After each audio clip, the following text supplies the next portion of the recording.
തൈകൾ നടുകയാണ്.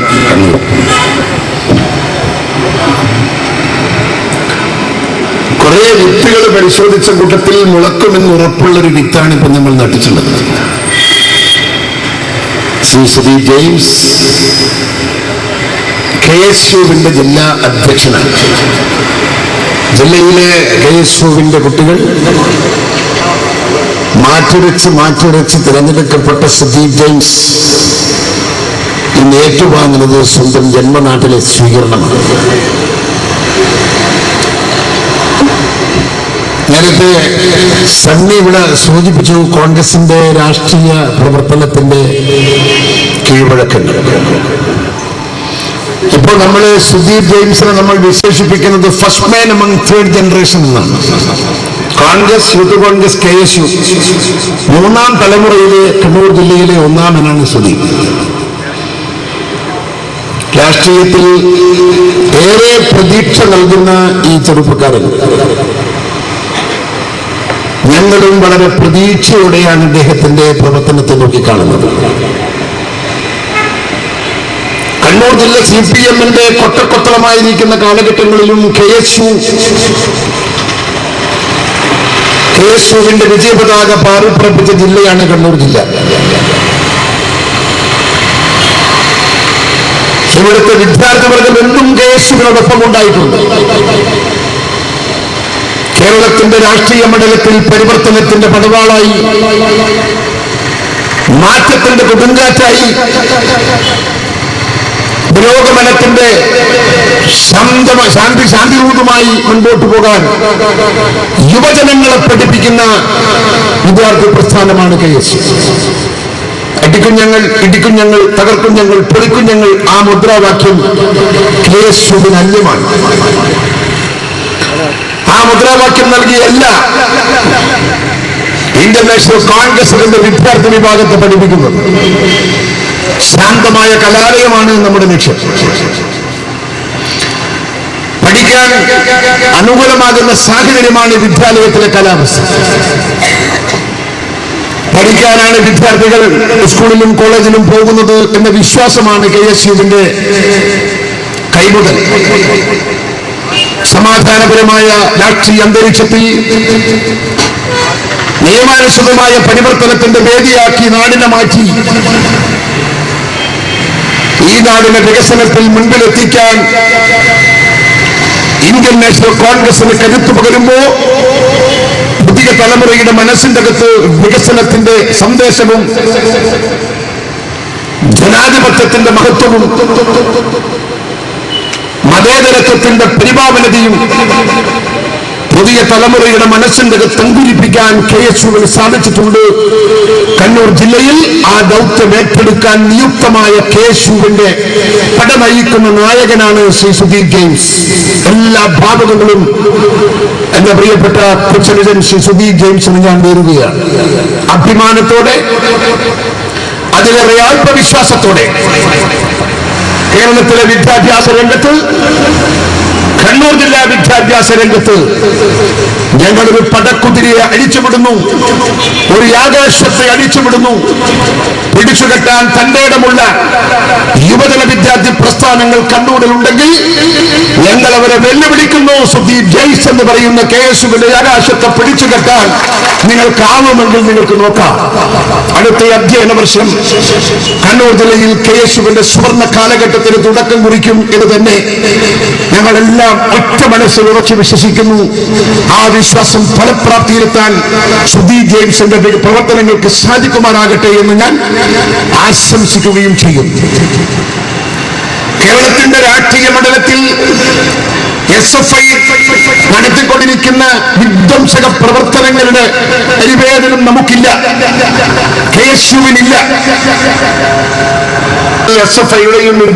SFIയുടെയും DYFIയുടെയും പ്രവർത്തനങ്ങൾ വിലയിരുത്തുന്നവരാണ് നിങ്ങളൊക്കെ. കഴിഞ്ഞ ദിവസം കേരളത്തിലുടനീളം DYFIയുടെ ഒരു സമരം നടന്നു. റിട്ടയർമെന്റ് 56 ആക്കി വർദ്ധിപ്പിച്ചതിനെതിരെയുള്ള യുവജന രോഷമാണ് ആളികെത്തിയത്. ഹാർട്ടിക്ക് തകർത്തില്ലേ മക്കള്? എത്ര ആഫീസുകളെ തകർത്തത്? ഞാനിന്ന് കണ്ണൂർ കളക്ടറേറ്റിൽ പോയിരുന്നു. ആഴ്ച തകർത്ത ജനലുകളും വാതിലുകളും കളക്ടറുടെ ചേംബറും ഒക്കെ ഞാനിന്ന് നോക്കിക്കണ്ടു. വിപ്ലവ വീര്യം കത്തിച്ചൊലിച്ച ഈ സമരം പെൻഷൻ പ്രായം വർദ്ധിപ്പിച്ചതിനെതിരായിട്ടാണ് എന്ന് പറയുമ്പോൾ എന്റെ പ്രസംഗം കേൾക്കുന്ന ഡിവൈഎഫ്ഐയിലെ കുട്ടികൾ ആരെങ്കിലും പേരാവൂരിലുണ്ടെങ്കിൽ ഞാൻ പ്രിയപ്പെട്ട മക്കളോട് ചോദിക്കുന്നു, 35 വർഷക്കാലം നിങ്ങൾ നെടുനീളം ഭരണം നടത്തിയ ബംഗാളിൽ അവിടുത്തെ റിട്ടയർമെന്റ് പ്രായം എത്രയാണെന്ന് ഇവിടുത്തെ കുട്ടി സഖാക്കൾക്ക് അറിയാമോ? 60 വയസ്സാണ് എന്ന് നിങ്ങൾ മനസ്സിലാക്കുമ്പോ നിങ്ങൾ കേരളത്തിൽ നടത്തുന്ന സമരമല്ല സമരാഭാസമാണ് എന്ന് ഇവിടുത്തെ ഡിവൈഎഫ്ഐയുടെ കുട്ടികൾക്ക് ഓർക്കണം. നിങ്ങൾക്ക് എന്തുകൊണ്ട് പറയാൻ ബംഗാളിൽ 60 വയസ്സാണ് റിട്ടയർമെന്റ് ബംഗാളിൽ. നിങ്ങൾ ഇവിടെ 56 ആക്കിയപ്പോ നിങ്ങൾ സമരം ചെയ്യുന്നു. ചെറുപ്പക്കാരുടെ വികാരത്തെ ഞങ്ങൾ ആരും വെച്ച് തകർക്കുന്നില്ല. യൂത്ത് കോൺഗ്രസുകാരും അവർഷത്തിലാണ്, ഞങ്ങൾക്കറിയാം.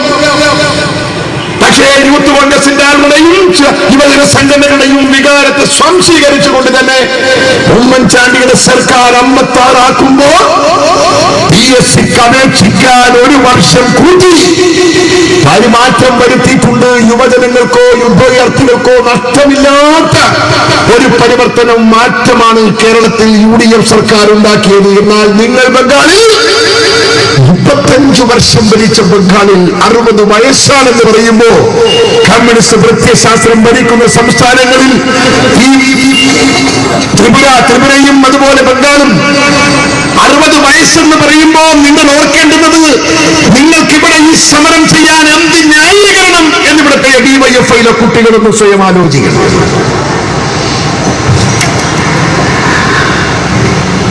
ഏതിനെങ്കിലും സമരം, ഈ സമരമുഖമാണ് ഈ കേരളത്തെ നാശത്തിലേക്ക് നയിച്ചത് എന്ന് ഇവിടുത്തെ CPM-കാർ ഓർക്കണം, ഡിവൈഎഫ്ഐ കുട്ടികൾ ഓർക്കണം. നിങ്ങളുടെ നശീകരണ സമരമാണ് ഈ കേരളത്തെ വികസനത്തിൽ നിന്ന് പിറകോട്ട് കൊണ്ടുപോയത്. നിങ്ങൾക്ക് വികസനമില്ല, ഞങ്ങൾക്കറിയാം. കമ്മ്യൂണിസ്റ്റ് പ്രത്യയശാസ്ത്രത്തിൽ വികസനമില്ല, ഞങ്ങൾക്കറിയാം. പോവർട്ടി ഷെയറിംഗ് ആണ് കമ്മ്യൂണിസം. ഞങ്ങളും നിങ്ങളും തമ്മിൽ അടിസ്ഥാനപരമായ വ്യത്യാസമുണ്ട്. നിങ്ങൾ ദാരിദ്ര്യം വിഭജിക്കുമ്പോ ഞങ്ങൾ സമ്പന്നത വിഭജിക്കുന്നവരാ. 2 പ്രത്യയശാസ്ത്രത്തിന്റെ വ്യത്യാസമാണ് ഞാൻ നിങ്ങളോട് പറയുന്നത്. പരിപ്പ് വടയുടെയും കട്ടൻ കാപ്പിയുടെയും കാലം കഴിഞ്ഞു എന്ന് ആരാ പറഞ്ഞത്? EP ജയരാജനാ. പരിപ്പ് വടയുടെയും കട്ടൻ കാപ്പിയുടെയും കാലം കഴിഞ്ഞെങ്കിൽ പിന്നെ നിങ്ങളുടെ പ്രത്യയശാസ്ത്രത്തിന് എന്താ വില?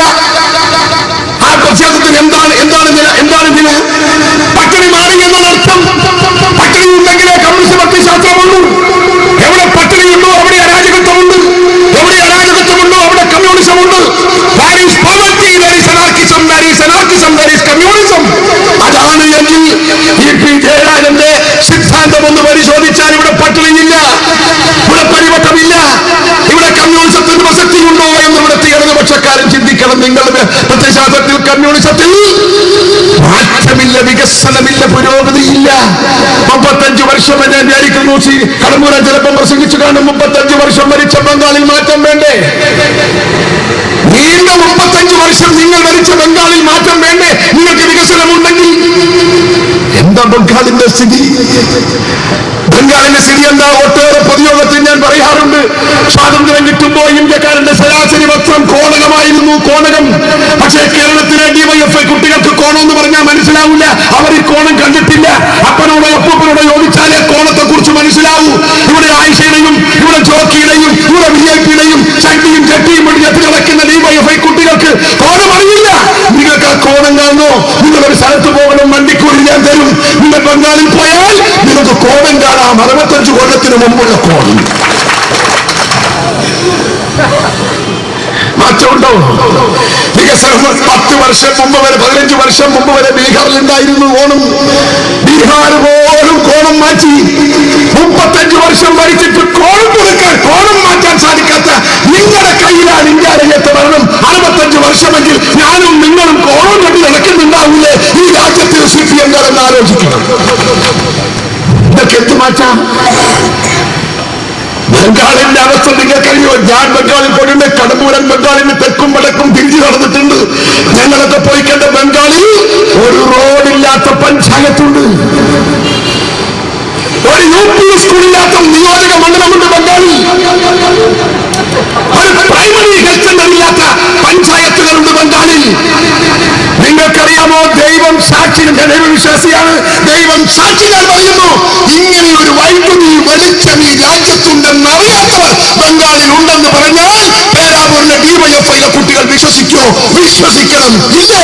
പണ്ടിക്കൂടി തരാം, നിങ്ങൾ ബംഗാളിൽ പോകണം. ബംഗാളിന്റെ കുഗ്രാമത്തിൽ ജനിക്കുന്നു, ജീവിക്കുന്നു, മരിക്കുന്നു. നഗരം കാണാത്തവർ, നഗരത്തിൽ വരാൻ വിധിക്കപ്പെടാത്തവർ, അവർക്ക് ഈ വൈദ്യുതി അറിയില്ല, ഈ വെളിച്ചം ഇലക്ട്രിസിറ്റിയെ കുറിച്ച് അറിയാത്തവർ ബംഗാളിൽ ഉണ്ടെന്ന് പറഞ്ഞ 35 കൊല്ലം നിങ്ങൾ ഭരിച്ച ബംഗാളിന്റെ വികസനത്തെ കുറിച്ച് എന്റെ പ്രിയപ്പെട്ട ഡിവൈഎഫ്ഐയിലെ കുട്ടികളൊന്ന് ചിന്തിക്കണം. നിങ്ങൾക്ക് പിന്നെ എവിടെയാ മക്കളെ വികസനം?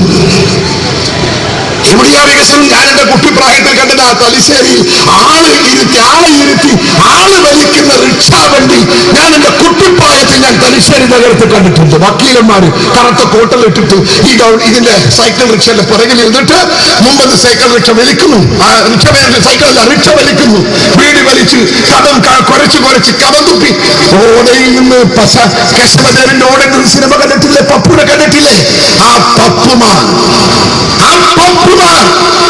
ഇന്ത്യയിലെ എല്ലാ സംസ്ഥാനത്തുനിന്നും അവരൊക്കെ പോയി വർഷങ്ങളായി.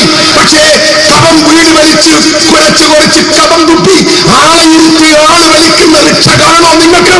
35 വർഷം ഭരിച്ച ബംഗാളിൽ നിങ്ങൾ പോകണം. സച്ചാർ കമ്മീഷൻ റിപ്പോർട്ട് വന്നപ്പോ പിണറായി വിജയൻ പാലോളി മുഹമ്മദ് യൂട്ടിയായി കൂട്ടിയിട്ട് ആ ബലപ്പുറത്ത് കുറെ മുസ്ലിം സഹോദരന്മാരുടെ യോഗം നടത്തി. സച്ചാർ കമ്മീഷൻ റിപ്പോർട്ട് നടപ്പിലാക്കണം, സച്ചാർ നടപ്പിലാക്കണം.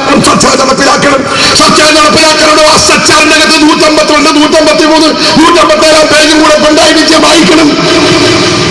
ഇന്ത്യ രാജ്യത്തെ ഏറ്റവും ദരിദ്രനാരായണന്മാരായ മുസ്ലിമുകൾ ജീവിക്കുന്നത് ബംഗാളിലാണ്. വ്യഭിചരിച്ച് ജീവിക്കുന്ന മുസ്ലിമുകൾ ചിന്തിക്കോ? ഒളിക്കലിൽ നിന്നൊരു പെൺകുട്ടി നമ്മുടെ കണ്ണൂരിൽ വന്നില്ലേ? ആശുപത്രിയിലൊക്കെ കൊണ്ടുപോയി അഡ്മിറ്റ് ആക്കിയില്ലേ കുട്ടി? ആ കുട്ടിയുടെ വീട്ടഡ്രസ് തേടി പിടിച്ച് മിഡ്നാപ്പൂർ MP-യുമായി ബന്ധപ്പെട്ട് MP-യുമായി നേരിട്ട് സംസാരിച്ച എന്നോട് MP-യുടെ പാർട്ടി പ്രവർത്തകനെ ആ വീട്ടിന്റെ പരിസരത്ത് അയച്ച് ആ വന്നിരിക്കുന്ന റിപ്പോർട്ട് അനുസരിച്ച് ആ വീട്ടിലെ ഉമ്മ, ഉപ്പ, മകൾ എല്ലാം ഭിക്ഷാടനത്തിന് പോകുന്നവരാണ്. താമസിക്കുന്നത് സ്ട്രീറ്റിലാണ്. നിങ്ങൾ 35 വർഷം നിങ്ങൾ എന്തിനാണ് ഈ രാജ്യത്ത് നടത്തുന്ന വിപ്ലവം എന്തിനാണ്? എനിക്ക് അറിയായിട്ട് ചോദിക്കുക സഖാക്കളോട്. നിങ്ങൾ 5 വർഷം ഈ സംസ്ഥാനം ഭരിച്ചില്ലേ? ഞാനിവിടെ ഡിവൈഎഫ്ഐയുടെ കുട്ടികളോട് ചോദിക്കട്ടെ, ഓർമ്മയിൽ നിന്ന് തപ്പിയെടുത്ത് 5 കൊല്ലം സച്ചിദാനന്ദൻ ഭരിച്ച ഈ സംസ്ഥാനത്ത് ഓർമ്മയിൽ നിന്ന് തപ്പിയെടുത്ത് 5 നേട്ടങ്ങൾ ഒരു ശ്വാസത്തിൽ പറയാൻ പറ്റുമോ നിങ്ങൾക്ക്? 5 എന്ത് ചെയ്തു നിങ്ങൾ? ഉമ്മൻചാണ്ടി ഗവൺമെന്റ് ഇതിനു മുമ്പ് ഭരിച്ചപ്പോ 1 മാസം കിട്ടിയിരുന്നുവെങ്കിൽ പ്രാവർത്തികമാക്കുമായിരുന്ന സ്മാർട്ട് സിറ്റി, 1 മാസം കിട്ടിയിരുന്നുവെങ്കിൽ എല്ലാം റെഡി. വെളിച്ചെണ്ണ കത്തുന്നു, വെളിച്ചെണ്ണ ചൂടാക്കി വെച്ചിരിക്കുന്നു, പപ്പടം മുളക്കി വെച്ചിരിക്കുന്നു, വാട്ടിയിടാൻ മുട്ട വെച്ചിട്ടുണ്ട്. ഇതൊന്നും അതിന്റെ അകത്തിട്ട് വാട്ടിയെടുക്കാൻ 1 മാസത്തെ സമയം കിട്ടിയില്ല. ഇലക്ഷൻ വന്നു, ഉമ്മൻചാണ്ടി സർക്കാർ പോയി. 5 കൊല്ലം നിങ്ങൾ ഈ സംസ്ഥാനം ഭരിച്ചില്ല. ഞാൻ ഡിവൈഎഫ്ഐയുടെ കുട്ടികളോട് ചോദിക്കുക, നിങ്ങൾ ഇന്നലെ തൊഴിലില്ലായ്മ വർദ്ധിക്കുമെന്ന് പറഞ്ഞാണല്ലോ നിങ്ങൾ ഇന്നലെ ആപ്പീസ് അടിച്ചു പൊളിച്ചത്. കേരളത്തിലെ മുഴുവൻ ആപ്പീസും വാഹനങ്ങളും തച്ചു തകർപ്പത് എന്തിനു വേണ്ടിയാ? യുവജനങ്ങൾക്ക് തൊഴിലവസരം നഷ്ടപ്പെടുമെന്ന് പറഞ്ഞിട്ടല്ലേ 5 വർഷം ഭരിച്ചപ്പോ നിങ്ങൾ എന്ത് തൊഴിലവസരം ഉണ്ടാക്കി? ഉമ്മൻചാണ്ടി എല്ലാം റെഡിയാക്കി വെച്ചുപോയ സ്മാർട്ട് സിറ്റി കരാർ ഒന്നൊപ്പിടാനുള്ള തന്റെ മാർജവത്വം, കഴിവ് നിങ്ങളുടെ ഉണക്ക് മത്തി പോലത്തെ മുഖ്യമന്ത്രി കാണിച്ചോ? നമ്മളെ കണ്ണൂരിലൊരു പഴമൊഴിയുണ്ട്, കാരാമേനെ കുറുക്കന്റെ കയ്യിൽ കിട്ടിയ കാരാമ പോലെ. എന്താ കാരാമ കുറുക്കന്റെ കൈമ കിട്ടില്ല? കുറുക്കന്റെ കൈമ കിട്ടിയപ്പോൾ കാരാമ ഈ കാലും കൈയും ഉള്ളോട്ട് വലിച്ചാണ്. പിന്നെ ഇതൊരു ഒരു ചട്ടം പോട്ടൊരു സ്ഥലമാണ്. ഇങ്ങനെ മറിച്ചും തിരിച്ചും ഇട്ടിട്ട് കുറുക്കം നോക്കിയിട്ട് ഇവനെ തട്ടി തന്നു. അതുപോലെയല്ലേ ഈ ഉണക്കുമത്തി മുഖ്യമന്ത്രി പോലെ ഇവൻ എന്തെങ്കിലും തിരിഞ്ഞോ ഈ സ്മാർട്ട് സിറ്റി ഉണ്ടെന്ന് മറിച്ചും തിരിച്ചും നോക്കി തട്ടിയിട്ട് ടീകോം കമ്പനിക്കാരൻ നാട് ചീത്തയും പറഞ്ഞ് ഞാൻ പോയില്ലേ. 5 കൊല്ലല്ലേ നിങ്ങൾ കളഞ്ഞു കുടിച്ച്. ആണുങ്ങൾ തറവാട്ടുകാർ രാജ്യം ഭരിക്കാൻ വന്നിട്ട് 2 മാസം കഴിയുമ്പോ ആ സ്മാർട്ട് സിറ്റി കരാറ് ഒപ്പുവെച്ച് പ്രവർത്തനം ഇപ്പൊ ആരംഭിച്ചില്ലേ? ഉമ്മൻചാണ്ടി ആരംഭിച്ചില്ലേ? 5 വർഷം നിങ്ങൾക്ക് ചെയ്യാൻ സാധിക്കാത്ത പ്രവർത്തനം 2 മാസക്കാലം കൊണ്ട് കേരളത്തിന്റെ UDF മുഖ്യമന്ത്രി ശ്രീ ഉമ്മൻചാണ്ടി നടത്തിയത് എങ്ങനെ? ഞങ്ങൾ തറവാട്ടുകാരാ, ഞങ്ങൾ ഭരിക്കാറ്, ഞങ്ങൾക്കറിയാമോ ഞങ്ങൾ പരമ്പരാഗതമായ സ്വത്ത് ഭരണത്തിന്റെ അറിവ്, ഭരണ പരിചയം അത് ഞങ്ങളുടെ സ്വന്തമാണ്. നിങ്ങൾക്കതില്ല. ഈ രാജ്യം IT-യിൽ എവിടെ എത്തേണ്ട നാടാണ് ഈ നാട്. ഞാൻ സമരംഗത DYFIയുടെ കുട്ടികളോട് ചോദിക്കട്ടെ, എത്ര വർഷത്തിനു മുമ്പ് ഈ കൊച്ചു കേരളത്തിൽ സ്മാർട്ട് സിറ്റി പോലുള്ള IT സ്ഥാപനങ്ങൾ കടന്നു വരേണ്ടത്? ഇന്ത്യ രാജ്യത്ത് സൗത്ത് ഇന്ത്യയിൽ ആദ്യം IT രംഗത്ത് കടന്നു വന്ന സംസ്ഥാനമാണ് ഈ കൊച്ചു കേരളം. ആദ്യം വന്ന സംസ്ഥാനം. എനിക്ക് തോന്നുന്നു എന്റെ ഓർമ്മ ശരിയാണെങ്കിൽ 76-ൽ കൺട്രോൾ. അന്ന് ആന്ധ്രക്കാർക്ക് IT അറിയില്ല, കർണാടകക്കാർക്ക് IT അറിയില്ല, തമിഴ്നാടുകാർക്ക് ചുക്കോ ചുണ്ണാൻ പോകുന്ന അറിയില്ല. അവരൊക്കെ പിന്നെ IT രംഗത്ത് വരുന്നത് 14 വർഷവും 15 വർഷവും 17 വർഷവും കഴിഞ്ഞിട്ടാണ്. നമ്മൾ 76-ൽ IT രംഗത്ത് കടന്നു വന്ന സംസ്ഥാനം. ഈ കൊച്ചു കേരളത്തെ IT-യിൽ നിന്ന് പിറകോട്ട് വലിച്ച് IT-യുടെ വികസനത്തിൽ തടയിട്ട് ലക്ഷക്കണക്കിന് ആളുകൾക്ക് തൊഴിലവസരം ലഭിക്കുമായിരുന്ന IT രംഗം തകർത്ത് തരിപ്പണമാക്കിയത് ആരാ? എനിക്ക് ഇപ്പോഴും ഓർമ്മയുണ്ട്, രാജീവ് ഗാന്ധി ഇന്ത്യയുടെ പ്രധാനമന്ത്രി, കെ കരുണാകരൻ കേരളത്തിന്റെ മുഖ്യമന്ത്രി. കേരളത്തിലെ എല്ലാ സംസ്ഥാന ഓഫീസുകളും കമ്പ്യൂട്ടറൈസ് ചെയ്യാൻ കരുണാകരൻ തീരുമാനിക്കുന്നു. ആദ്യം അതിന്റെ മോഡൽ തിരുവനന്തപുരം സെക്രട്ടേറിയറ്റിൽ നടപ്പിലാക്കുന്നു. സെക്രട്ടേറിയറ്റിൽ നടപ്പിലാക്കിയ മുഴുവൻ കമ്പ്യൂട്ടറുകളും പിഴുതെടുത്ത് സ്റ്റാച്യുവിന്റെ മുമ്പിൽ കൊണ്ടുപോയി മണ്ണെണ്ണയും പെട്രോളും ഒഴിച്ച് തീ കൊളുത്തിയ DYFIക്കാരനെയും CIT-കാരനെയും സമരം കത്തുന്ന പണം മനോരമയിൽ, മാതൃഭൂമിയിൽ എന്റെ ഫയലിന്റെ അകത്തുണ്ട്. കമ്പ്യൂട്ടറൈസേഷൻ ഞങ്ങൾക്ക് വേണ്ട. തൊഴിലാളി വർഗത്തിന്റെ ക്രയശക്തി തെരുവിൽ പാഴാവാൻ ഞങ്ങൾ അനുവദിക്കില്ല. ഞങ്ങൾക്ക് കമ്പ്യൂട്ടർ വേണ്ട, IT വേണ്ട എന്ന് പറഞ്ഞ് സമരമുഖത്ത് കൊച്ചു കേരളത്തെ തളച്ചിട്ട് ആക്രമ സമരത്തിലൂടെ IT രംഗത്ത് കടന്നു വന്ന കൊച്ചു സംസ്ഥാനത്ത് പിറകോട്ട് വലിപ്പിച്ച നിങ്ങൾ എന്ത് വികസനത്തിന് വേണ്ടി സമരം ചെയ്യുന്നു? ആരുടെ തൊഴിലവസരത്തിന് വേണ്ടി ജോലി ചെയ്യുന്നു? അന്ന് ഒന്നുമല്ലാതിരുന്ന കർണാടകയും ആന്ധ്രയും തമിഴ്നാടും ഇന്ന് ലോക IT രംഗത്ത് ലോക IT രംഗത്തുള്ള മൾട്ടിനാഷണൽ കമ്പനികളുടെ ഹബ്ബുകളായി മാറുകയാണ് ഓരോ സംസ്ഥാനവും. ലക്ഷക്കണക്കിന് കുട്ടികൾക്കായി ഈ സംസ്ഥാനങ്ങളിൽ ജോലി. തമിഴ്നാടിൽ ഞാൻ പലപ്പോഴും പോകുന്ന ഒരു വ്യക്തി തലപ്പാടിൽ അവിടെ പഴയ ഓൾഡ് മഹാബലിപുരം റോഡിൽ ഞാൻ കാറിന്റെ മീറ്റർ നോക്കി യാത്ര ചെയ്തിട്ടാ പറയുന്നത് 65 കിലോമീറ്റർ നീളത്തിൽ 6, 7, 8, 10 നില കെട്ടിടങ്ങളാണ് IT പാർക്കുകൾ. ലോകത്തുള്ള മുഴുവൻ IT പാർക്ക്, മൾട്ടിനാഷണൽ കമ്പനികളുടെയും സ്ഥാപനങ്ങൾ തമിഴ്നാടിലുണ്ട്, ആന്ധ്രയിലുണ്ട്, കർണാടകയിലുണ്ട്. 8 മണിക്ക് പോയാൽ നിങ്ങൾക്കറിയാം, നിങ്ങൾക്ക് കാണാം. തമിഴ്നാട്ടിലെ ഗ്രാമത്തിലെ പെൺകുട്ടികൾ ഭംഗിയില്ലാത്ത കുട്ടികളാണ്. മുടിയൊക്കെ പിരിച്ചിട്ട് ധാവണി കൊടുത്ത് അലൂമിനിയം പാത്രത്തിൽ ഭക്ഷണം കൊടുത്ത് IT-യിലേക്ക് പോകുന്ന കുട്ടികളെ കാണാം. പക്ഷെ അവർ വാങ്ങുന്ന സാലറി അറിയോ? ആദ്യത്തെ വർഷം 40,000 പ്ലസ്, 2 വർഷം കഴിയുമ്പോൾ 70,000 പ്ലസ്, 5 വർഷം കഴിയുമ്പോൾ 1 ലക്ഷം പ്ലസ് ശമ്പളം വാങ്ങുന്നത്. ലക്ഷക്കണക്കിന് കുട്ടികൾക്ക് തൊഴിലവസരം കിട്ടി തമിഴ്നാടിൽ, ആന്ധ്രയിൽ, കർണാടകയിൽ. 76-ൽ IT-യിൽ വന്ന കൊച്ചു കേരളത്തിലോ ആരാണ് ഇതിന്റെ ഉത്തരവാദി? ഇവിടെ എന്നെയൊക്കെ ഡ്രോയറിനകത്ത്, സണ്ണിയുടെയൊക്കെ ഡ്രോയറിനകത്ത് IT പാസ്സായിരിക്കുന്ന 100 കണക്കിന് കുട്ടികളുടെ ബയോഡാറ്റ ഞങ്ങളുടെയൊക്കെ കയ്യിൽ കിടക്കുക. ജോലിക്ക് വേണ്ടി IT ബിരുദമുള്ള കുട്ടികൾ റോഡിൽ തട്ടുന്നു. കർണാടകയിലും ആന്ധ്രയിലും തമിഴ്നാട്ടിലും അവിടെ ജോലിക്കും മറ്റ് ജില്ലകൾ സംസ്ഥാനങ്ങളിൽ നാളെ കൊണ്ടുപോകുന്നു. ആരാണ് ഈ വൈരുദ്ധ്യത്തിന്റെ ഉത്തരവാദി? ആരാണ് ഇതിന്റെ ഉത്തരവാദി? നിങ്ങളല്ലേ? CPM-അല്ലേ? DYFI-അല്ലേ? SFI-അല്ലേ? നിങ്ങൾ ഏത് തൊഴിലഹിതർക്ക് വേണ്ടിയാണ് ഇന്നലെ ഈ സർക്കാർ സ്ഥാപനങ്ങൾ മുഴുവൻ അടിച്ചു പൊളിച്ചത്? നിങ്ങളായി തകർത്തെറിഞ്ഞ വികസന വികസനത്തിന്റെ ശവപ്പുറമാക്കി മാറ്റി കൊച്ചു കേരളത്തിന്റെ അകത്ത് ചെറുപ്പക്കാരെ തൊഴിലാത്തവരാക്കി മാറ്റാൻ വികസന വിരുദ്ധ സമരം ചെയ്ത് ഈ നാടിന്റെ പൊതുസ്വത്ത് തച്ചു തകർക്കുന്ന നിങ്ങൾക്ക് തൊഴിലില്ലാത്ത കുട്ടികൾക്ക് വേണ്ടി സമരം ചെയ്യാൻ എന്ത് ധാർമ്മികമായ അവകാശം എന്ന് ഇവിടുത്തെ ഡിവൈഎഫ്ഐ കുട്ടികൾ പരിശോധിക്കണം. വിഴിഞ്ഞം പോർട്ട് ഞങ്ങൾ പോകുമ്പോൾ ഞങ്ങൾ കരാർ കൊടുത്തു പോയതാണ്. വിഴിഞ്ഞം പോർട്ട് ഇടതുപക്ഷ ഗവൺമെന്റ് വന്നപ്പോ വിഴിഞ്ഞം പോർട്ടിന്റെ പുറത്തുള്ള കേട്ടുകേൾവി വിഴിഞ്ഞം കരാറെടുത്ത കരാറുകാരനോട് പാർട്ടി ഫണ്ടിലേക്ക് കോടികൾ ചോദിച്ചു. പാർട്ടി ഫണ്ടിലേക്ക് കരാറുകാരൻ പണം കൊടുത്തില്ല. ഫയലുകളിൽ കൊറിയെഴുതി ഒടുവിൽ കരാറുകാരന് ശ്വാസം മുട്ടിച്ചപ്പോ നിങ്ങളെ പണി വേണ്ടെന്ന് പറഞ്ഞ് എഴുതി കൊടുത്ത് വിഴിഞ്ഞം പോർട്ടിന്റെ കരാറുകാരൻ കേരളം വിട്ടു. 5 വർഷം ഭരിച്ചിട്ടും വിഴിഞ്ഞം പോർട്ടിന്റെ കരാറ് പൂർത്തിയാക്കാൻ നിങ്ങൾക്ക് പറ്റിയോ? ഒരു പുതിയ കരാറുകാരനെ കാണാൻ നിങ്ങൾക്ക് പറ്റിയോ? എടുത്ത കരാറുകാരനെ കൊണ്ട് വിഴിഞ്ഞം പോർട്ടിന്റെ പണിയെടുപ്പിക്കാൻ നിങ്ങൾക്ക് പറ്റിയോ? ഇപ്പോ UDF സർക്കാർ വന്നു, ഉമ്മൻചാണ്ടി വന്നു. കരാറിന്റെ അവസാനം 9 മാസേ ആയിട്ടുള്ളൂ.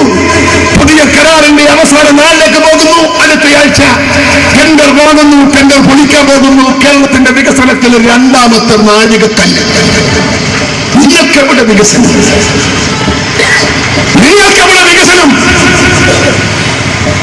അഴീക്കൽ തുറമുഖത്തിന്റെ വികസനത്തിന് വേണ്ടി എത്ര വർഷങ്ങളായി ഞങ്ങൾ പോരടിക്കുന്നു. 5 വർഷം ഇടതുപക്ഷം ഭരിച്ചപ്പോ ഞങ്ങൾ നിവേദനമായി പോയില്ലേ? MLA-മാർ, MP-മാർ,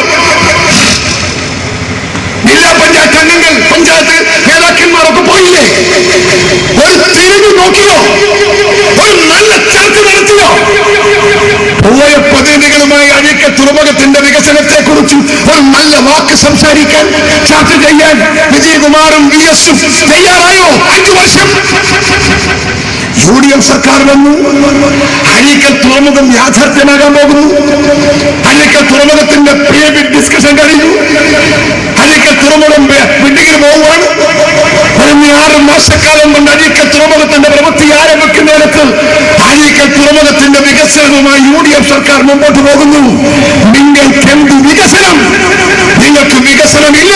അടിക്കുഞ്ഞുങ്ങൾ, ഇട്ടിക്കുഞ്ഞുങ്ങൾ, പകൽക്കുഞ്ഞുങ്ങൾ, പൊളിക്കുഞ്ഞുങ്ങൾ ഈ മുദ്രാവാക്യം കൊടുത്ത് വളർത്തിയെടുക്കുന്ന SFI-യുടെയും DYFI-യുടെയും കുട്ടികൾക്ക് ഈ രാജ്യത്ത് വികസനത്തെ കുറിച്ച് പറയാൻ ധാർമ്മികമായ അവകാശമില്ല. ഇത് ജനാധിപത്യ സംവിധാനമുള്ള നാട്, ഡെമോക്രസിയാണ് ഇവിടെ. ആ ജനാധിപത്യ സംവിധാനത്തിൽ അടിക്കാനും തകർക്കാനും നിങ്ങൾക്ക് അവകാശമില്ല. കൊല്ലാനും കൊള്ളയടിക്കാനും നിങ്ങൾക്ക് അവകാശമില്ല. ഒരു ജനാധിപത്യ സംവിധാനത്തിൽ പ്രവർത്തിക്കാൻ ധാർമ്മികമായ അവകാശമില്ലാത്ത പാർട്ടിയാ CPM എന്ന് ഞാൻ പറഞ്ഞാൽ നിങ്ങൾ തള്ളുവോ?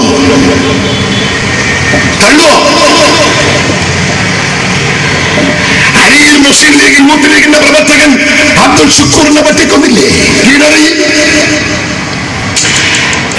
തൊടുപുഴയിൽ ഒരു അധ്യാപകന്റെ കൈവെട്ടിയപ്പോ അത് താലിബാനിസമാണ്. താലിബാനിസത്തിനെതിരെ കേരളത്തിലെ പ്രബുദ്ധ ജനത പ്രതികരിക്കണം എന്ന് ആഹ്വാനം ചെയ്ത പിണറായി വിജയനോട് ഞാൻ ചോദിക്കുന്നു, തന്റെ ജില്ലയിൽ നടന്നിരിക്കുന്ന അബ്ദുൽ ഷുക്കൂറിന്റെ കൊലപാതകം താലിബാനിസമല്ലേ? അല്ലേ? 2 മണിക്കൂർ തടഞ്ഞു വെക്കുക ഒരു വീട്ടിന്റെ അകത്ത്. രക്ഷിക്കാൻ നിന്ന് പോലീസിന് ഫോൺ ചെയ്തപ്പോ പോലീസ് പോകാതിരിക്കുക, പോലീസിനെ വിരട്ടി പോലീസിനെ പോകാൻ അനുവദിക്കാതിരിക്കുക, വിചാരണ നടത്തുക. വിചാരണ നടത്തുമ്പോൾ ഈ കുട്ടികളെ ഫോട്ടോ ക്യാമറയിലെടുത്ത്, മൊബൈൽ ക്യാമറയിലെടുത്ത് SMS അയച്ച് ഈ കുട്ടികളെ കുറിച്ച് ചിത്രം നേതാവിന്റെ മുമ്പിൽ അയച്ചു കൊടുക്കുക. നേതാവ് ഈ പടം പരിശോധിക്കുക. എന്റെ കാർ ആക്രമിക്കുമ്പോൾ ഈ കൂട്ടത്തിൽ ഈ പിള്ളേരുണ്ടോ എന്ന് പരിശോധിക്കുക.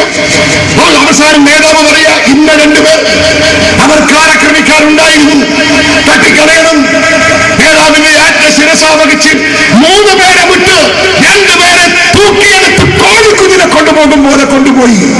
വയറോരത്ത് വെക്കുമ്പോഴത്തേക്കും വാർത്ത ഇറങ്ങി വന്നുകൂടിയ 100 കണക്കിന് ആളുകൾ ഫുട്ബോൾ മേള കാണുന്നത് പോലെ ആ വയലിന് വളരെ ദൂരെ CPM ഗുണ്ടകളെ ഭയന്ന് ദൂരെ നിന്ന് നോക്കിക്കാണുന്നു. ആ ആളുകൾ നോക്കിക്കാണെ ആ കൊച്ചു പയ്യന്റെ വയറ്റത്ത് കത്തുകയറ്റി വാളുകൊണ്ട് വെട്ടി നുറുക്കി ആ ശവം വാലിലേക്ക് വലിച്ചെറിയുമ്പോ മറ്റൊരു പയ്യൻ വെട്ടുകൊണ്ട് ഓടി രക്ഷപ്പെടുന്നു. ഞാൻ ചോദിക്കുന്നു, താലിബാനിസമല്ലേ? പാർട്ടി കോടതി താലിബാനി ശിക്ഷയ്ക്ക് ശിക്ഷ വിധിച്ച്, കൊല്ലാൻ ശിക്ഷ വിധിച്ച്, നേതാവിന്റെ ആത്മശിരസ വഹിച്ച് നിരപരാധിയായ ഒരു പയ്യനെ വെട്ടിക്കൊന്ന് വയലിലേക്ക് എറിഞ്ഞത് താലിബാനിസമല്ലേ? തൊടുപുഴയിൽ അധ്യാപകന്റെ കൈ കൊത്തിയത് താലിബാനിസമാണെങ്കിൽ ഇത് താലിബാനിസമല്ലേ? താലിബാനിസത്തിൽ പോലും കാണാത്ത എത്രയെത്ര ക്രൂരമായ കൊലപാതകത്തിന് സാക്ഷിത്വം വഹിച്ചവരാ ഞാനും നിങ്ങളും. കണ്ണൂരിലെ ജനങ്ങളുടെ മുമ്പിൽ CPM നടത്തിയ താലിബാനിസത്തേക്കാൾ ക്രൂരമായ കൊലപാതകത്തിന്റെ കഥയുടെ ചുരുൾ ഞാൻ അടിക്കണോ?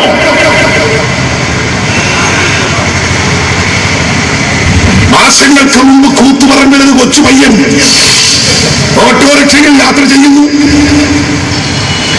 ആളില്ലാത്തൊരിടത്തെത്തിയപ്പോ പിറകെ വന്നൊരു ഒമിനി വാൻ ഓട്ടോറിക്ഷയെ തടഞ്ഞു നിർത്തുന്നു. ഓട്ടോറിക്ഷ നിൽക്കുന്നു. അതിൽ നിന്ന് 3 പേർ താഴെ ഇറങ്ങുന്നു. ഓട്ടോറിക്ഷയിൽ യാത്ര ചെയ്യുന്ന ഒരു കൊച്ചു പയ്യനെ തൂക്കിയെടുത്ത് ഒമിനി കാറിലിടുന്നു. കാർ ഓടിച്ചു പോകുന്നത്.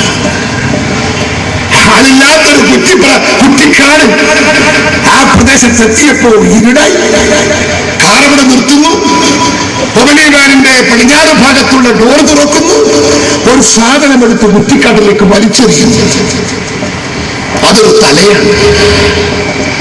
കാറ് വീണ്ടും പോകുന്നു. ഓടിട്ട് 3 കിലോമീറ്റർ അപ്പുറം പോകുമ്പോ പുഴയോര തീരത്ത് ഒരു കണ്ണക്കാട്. 2 പേർ അതിൽ നിന്ന് ഇറങ്ങി ഒരു മരം, ഒരു കമ്പ്, ഒരു മരക്കുട്ട 2 പേർ തൂക്കിയെടുത്തെറിയുന്നത് പോലെ ഒരു ശരീരം കണ്ടൽക്കാടിന്റെ ഭാഗത്തേക്ക് വലിച്ചെറിയുന്നു. കാറ് ഓടിയത് അതൊരു മനുഷ്യ ശരീരമായി. തലയില്ലാത്തൊരു മനുഷ്യ ശരീരമായി. തല കിട്ടിയവൻ ഉടലിന് പരിധി, ഉടല് കിട്ടിയവൻ തലക്ക് പരിധി. പിറ്റേന്നാള് കാലത്ത് കാക്ക കൊത്തിപ്പറിക്കുമ്പോ തല കണ്ടെത്തിയ ആളുകൾ ഉടലിന് പരിധി, കാക്ക കൊത്തിപ്പറിക്കുന്ന ഉടല് കണ്ട് അടുത്തു വന്നവർ, ഉടല് കിട്ടിയവർ തലക്ക് പരിധി. വൈകുന്നേരമാകുമ്പോ തലയും ഉടലും ഒരുമിച്ചപ്പോ കൂത്തുപറമ്പിലെ ഒരു പെയിന്റർ തൊഴിലാളിയാണ്. പിണറായി വിജയനോട് ചോദിക്കട്ടെ, തൊടുപുഴയിലെ താലിബാനിസത്തെ അപലപിച്ച പിണറായി വിജയന്റെ മനസാക്ഷിയോട് ചോദിക്കട്ടെ, CPM അക്രമത്തെ അപലപിച്ച് പ്രസ്താവന ഇറക്കുന്ന നമ്മുടെ P. ജയരാജനും EP ജയരാജന്റെയും മനസാക്ഷിയില്ലാത്ത മനസാക്ഷിയോട് ഞാൻ ചോദിക്കട്ടെ, ഇത് താലിബാനിസമാണോ? ഇത് താലിബാനിസത്തിലും കടുപ്പമുള്ള താലിബാനിസമല്ലേ? നിങ്ങൾക്ക് താലിബാനിസത്തെ കുറിച്ച് പറയാൻ എന്തവകാശം? എന്തവകാശം? ഒരു കൊച്ചു പയ്യന്റെ കാറിന്റെ അകത്ത് വലിച്ചിട്ട് തലവെട്ടി തലയെറിഞ്ഞ് ഉടലെറിഞ്ഞ് കാക്ക കൊത്തിപ്പറിക്കാൻ നിങ്ങൾ കാട്ടിച്ചു ക്രൂരത ഈ രാജ്യത്തിലെ ജനാധിപത്യ വിശ്വാസികൾക്ക് ഉൾക്കൊള്ളാൻ സാധിക്കുമോ? ഈ രാജ്യ ജനാധിപത്യ വിശ്വാസികൾക്ക് സഹിക്കാൻ സാധിക്കുമോ? ഒരു ഡെമോക്രസി നിലനിൽക്കുന്ന രാജ്യത്ത് താലിബാനിസത്തെക്കാൾ ഏറെ ക്രൂരമായ താലിബാനിസം കാണിക്കുന്ന ഈ പാർട്ടിയെ നിലനിർത്താമോ? യുവമോർച്ചയുടെ നേതാവ് ജയകൃഷ്ണൻ മാഷയുടെ കൊലപാതകം നിങ്ങൾക്കറിയില്ലേ? ക്ലാസ് മുറിക്കകത്ത് ക്ലാസ് എടുക്കുമ്പം പിറകിൽ നിന്ന് പോയി മഴ കൊണ്ട് മരം വെട്ടും പോലെ കഴുത്ത് വെട്ടി തലച്ചെടിഞ്ഞൊരു ഭാഗത്തേക്ക് വീഴുമ്പോ ചങ്കിൽ നിന്നുയർന്ന ചുടിരക്തം പൂക്കുറ്റി പോലെ മുകളിലേക്ക് തെറിച്ച് പെൺകുട്ടികൾ താഴെ നോക്കി പുസ്തകം വായിക്കുന്ന, ഡെസ്കിൽ നോക്കി പുസ്തകം വായിക്കുന്ന പെൺകുട്ടികളുടെ തലയിൽ, മുടിയിൽ, പുസ്തകത്തിൽ, പത്രത്തിൽ, മേറ്റിൽ, ഡെസ്കിൽ, ചുവരിൽ ചിതറി തെറിച്ചു വീണപ്പോ കുട്ടികൾ കണ്ടുവന്ന് നോക്കുമ്പോ തലയില്ലാത്ത അധ്യാപകന്റെ ശരീരം ഒരു ഭാഗത്തേക്ക് ചെരിഞ്ഞു വീഴുന്നു. 42 കുട്ടികളും അബോധാവസ്ഥയായില്ലേ? 42 കുട്ടികളെ കൗൺസിലിംഗിന് കൊണ്ടുപോയില്ലേ? ചരിത്രം പഠിച്ച വിദ്യാർത്ഥിയാണ് ഞാൻ. ചരിത്രത്തിൽ ഇതിന് സമാനമായ ഒരു കൊലപാതകം ഞാൻ കണ്ടിട്ടില്ല, ഞാൻ വായിച്ചിട്ടില്ല. ക്രൂരതയുടെ പര്യായമെന്ന് വിളിക്കാവുന്ന ഈ കൊലപാതകം നടത്തിയ മാർക്സിസ്റ്റ് പാർട്ടിക്ക് താലിബാനിസത്തെ കുറിച്ച് പറയാൻ എന്ത് ധാർമ്മികമായ അവകാശം, എന്ത് ധാർമ്മികമായ കരുത്ത്? നിങ്ങൾ എതിരാളികളെ കൊല്ലുന്നു, എതിരാളികളെ വെട്ടുന്നു, എതിരാളികളെ കൊത്തിത്തെറിക്കുന്നു, എതിരാളികളെ കടകളും വീടുകളും കൊള്ളയടിക്കുന്നു. എത്ര കഥകൾ, എത്ര സംഭവങ്ങൾ, എത്ര വീടുകൾ കൊള്ളയടിച്ച കഥകൾ. ജനാധിപത്യ സംവിധാനത്തിൽ കൊള്ളയും കൊലയും നടത്തുന്ന നിങ്ങൾക്ക് ഒരു അവകാശം. എന്തിനാണ് താലിബാനിസം നിരോധിച്ചത്? എന്തിനാണ് നക്സലിസം നിരോധിച്ചത്? എന്തിനാണ് ഫണ്ടമെന്റലിസം നിരോധിച്ചത്? ജനാധിപത്യ സംവിധാനത്തിന്റെ അന്തസ്സത്തെ ഉൾക്കൊള്ളാതെ ആയുധമെടുത്ത് പോരാടി എതിരാളികളെ നിഷ്കാസനം ചെയ്യുന്ന രാഷ്ട്രീയ പ്രസ്ഥാനങ്ങളെ നിരോധിക്കുന്നത്, അതാണ് ജനാധിപത്യം. അങ്ങനെ നിരോധിക്കുന്നത് ആവശ്യമാണെങ്കിൽ മാർക്സിസ്റ്റ് കമ്മ്യൂണിസ്റ്റ് പ്രസ്ഥാനത്തെ നിരോധിക്കണ്ടേ? ആളുകളെ കൊള്ളുന്ന ഈ പാർട്ടിയെ, എതിരാളികളെ കൊള്ളയടിക്കുന്ന ഈ പാർട്ടിയെ, എതിരാളികൾ തകർക്കുന്ന ഈ പാർട്ടിയെ രാഷ്ട്രീയ രംഗത്ത് വെച്ചു പുലർത്താനോ? ആ പാരമ്പര്യമല്ല കോൺഗ്രസിന്, ആ പാരമ്പര്യമല്ല യൂത്ത് കോൺഗ്രസിന്, ആ പാരമ്പര്യമല്ല KSUവിനും. ഇവിടെ ജനാധിപത്യം പുലരണം, ഇവിടെ മതേതരത്വം പുലരണം, ഇവിടെ വികസനം ഉണ്ടാകണം, ജനജീവിതം മാറണം, പുരോഗതിയിൽ നിന്ന് പുരോഗതിയിലേക്ക് പോകണം. നാട് വികസിക്കണമെങ്കിൽ സമാധാനം പരീക്ഷ വേണം, നാട് പുരോഗമിക്കണമെങ്കിൽ ശാന്തി വേണം. നാട് സമാധാനത്തിലെ വികസനമുള്ളൂ. വിപ്ലവത്തിലും അക്രമത്തിലും വികസനമില്ല. അക്രമമുള്ള ഒരു മണ്ണിലും മാറ്റമുണ്ടായിട്ടില്ല. ജനാധിപത്യ സംവിധാനത്തിൽ ശാന്തിയും സമാധാനമുള്ളിടത്ത് വികസനമുണ്ടായിട്ടുള്ളൂ. 65 വർഷക്കാലം ഇന്ത്യ ഭരിച്ചു. ഇന്ത്യ രാജ്യത്തെ ലോകത്തിലെ എണ്ണപ്പെട്ട രാഷ്ട്രമാക്കി വികസനത്തിന്റെ പരമീസനീതത്തിനെ ഉയർത്തിപ്പിടിക്കാൻ ഇന്ത്യൻ നാഷണൽ കോൺഗ്രസ് നടത്തിയ പ്രവർത്തനങ്ങൾ ജനാധിപത്യത്തിന്റെ അനുസൃതമാണ്, മതേതരത്വത്തിന്റെ അനുസൃതമാണ്, സോഷ്യലിസത്തിന്റെ അനുസൃതമാണ്. ആ പ്രസ്ഥാനം ശക്തമാകണം, ആ പ്രസ്ഥാനത്തിന് കരുത്തു പകരണം.